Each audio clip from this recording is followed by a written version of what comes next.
entre 60 et 68.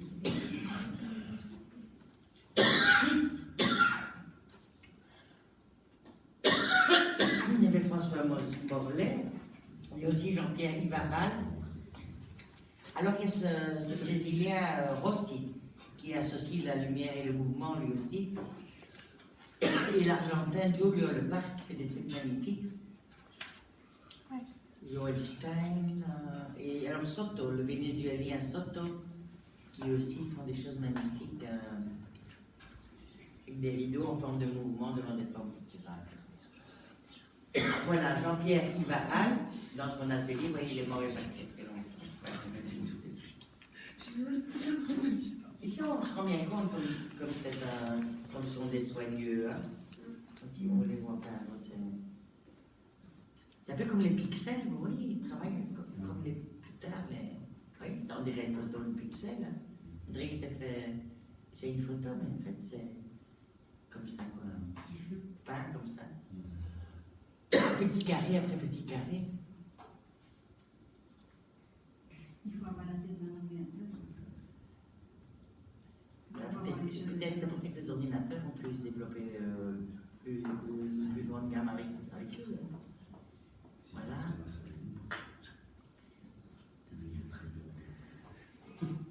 Voilà, merci à vous aussi. L'intelligence, le calme, l'humour, tout ça se sent. Il faut bien tenir ce rôle. Je n'avais pas envie, comme d'autres, moi-même, par exemple, d'agresser le spectateur ou de s'encombrer de lampes et de néons. Voilà, donc pas de lampes ni de néons, ni de violence sur le spectateur avec Garcia Rossi. Voilà, il est mort en 2012. Quand je faisais ce cours, ils étaient tous. J'allais voir les dates s'ils étaient morts, mais ils venaient tous de mourir, plus ou moins.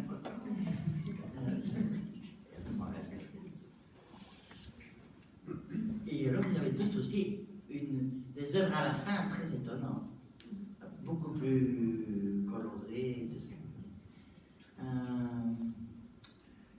Donc, le parc, on les a tous sur un. Et comment s'appelle cette œuvre-là? Certainement le 5 septembre.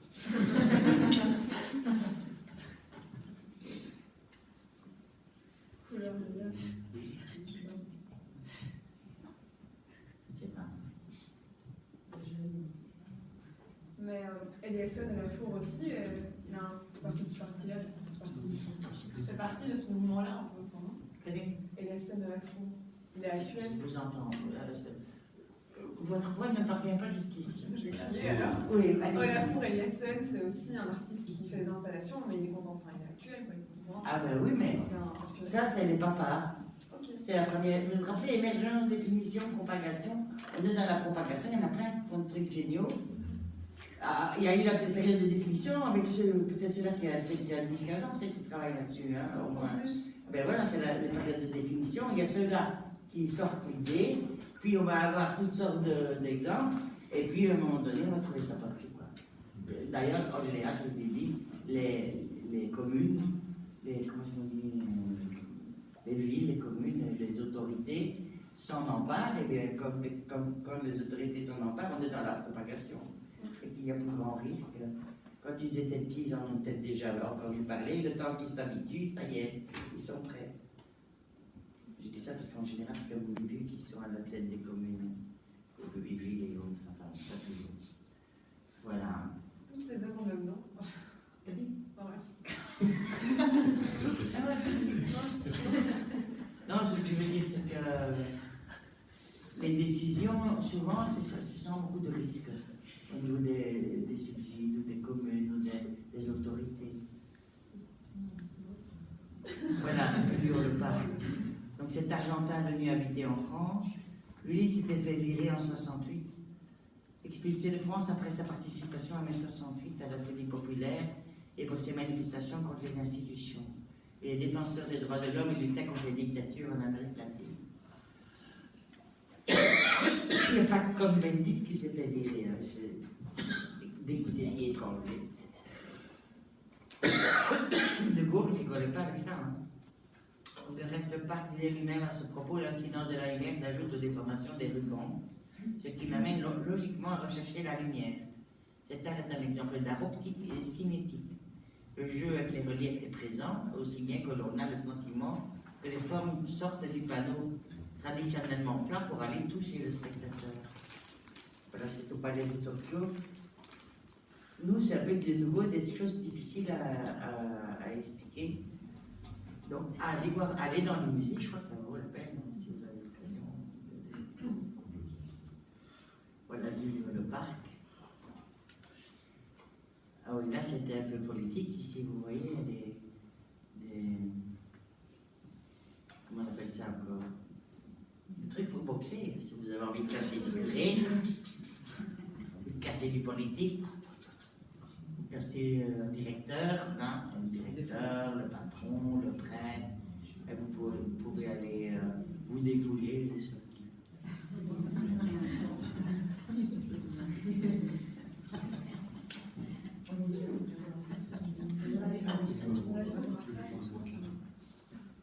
C'est aussi Julio Le Parc. Je vous entends pas. Ce qui précède, c'est aussi Julio Le Parc. Là, c'est le truc précédent. Ouais, au Palais de Tokyo. Mais il était en vente au Brafa, je crois. Ah, ça me va. Non, c'est ça, je ne même pas demander. Oui, je sais que ça rigole. Au cas où tu ne comprends pas bien la nature ondulatoire de la lumière mise en forme par les formes de Jung, je vous rappelle que R2 Terry 2 fracture. Alors, pourrez voir cette expo qui vous éclaire. Je crois que la formule n'est pas très bien faite. Par contre, le truc est magnifique. Moi je serais de vous, je prendrais ça pour faire des... Quoi? Ah, toi, tu vois des maquettes. Moi, je voyais des tissus écossais revisités. Parce que... Hein? Voilà, ça, c'est de nouveau... oui, comme on dit. Ça, c'est qui? Ah ben, c'était toujours...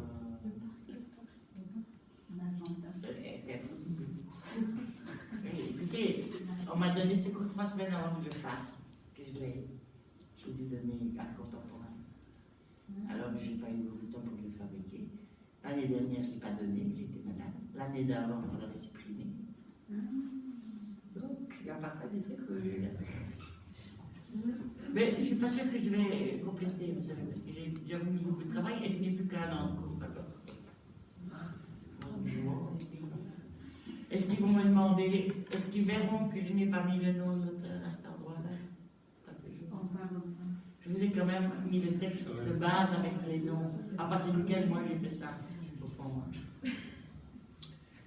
Les arts plastiques, il s'agit d'un espace qui s'apparente à celui d'architecture, limité, défini, mais également élargi, rendu flou et incertain. Oui, cette notion de flou et d'incertain.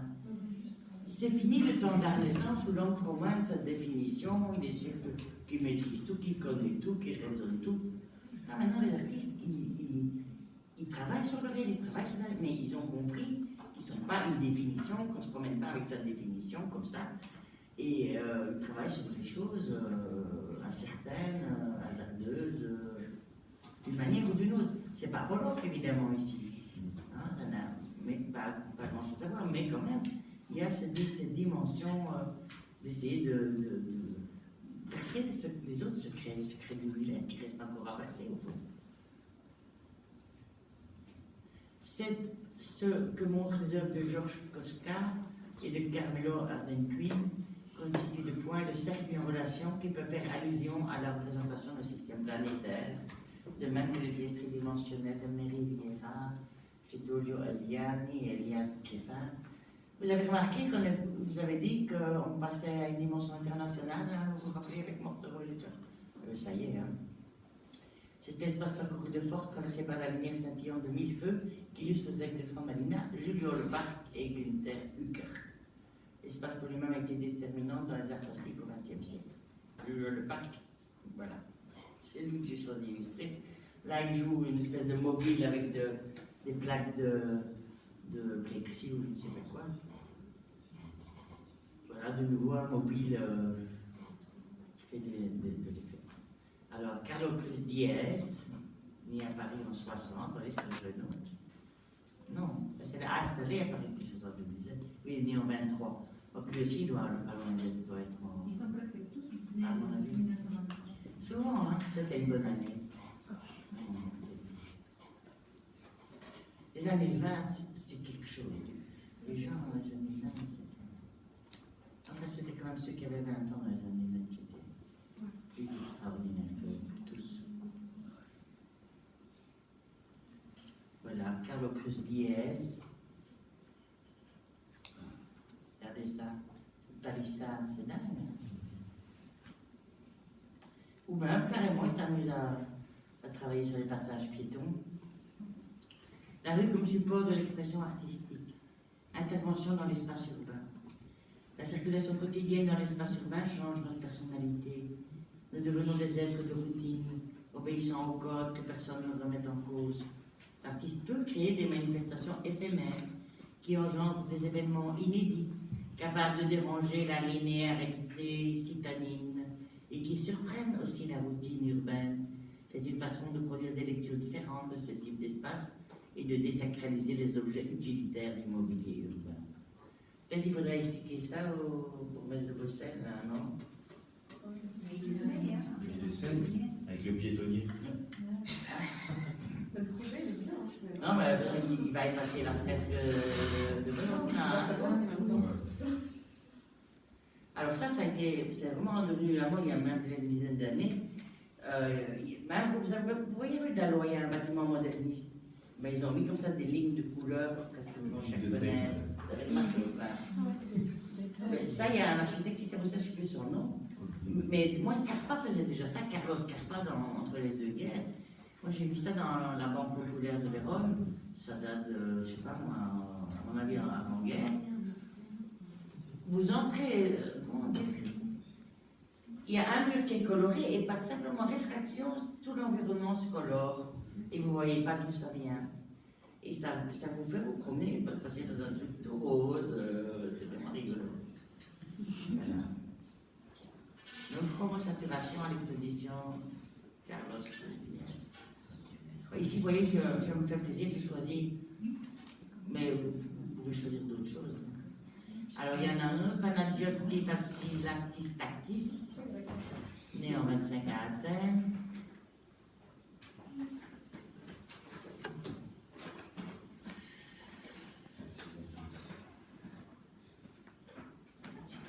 Brancusi, j'aurais dû vous parler de Brancusi, voilà, je ne vous ai pas parlé de Brancusi.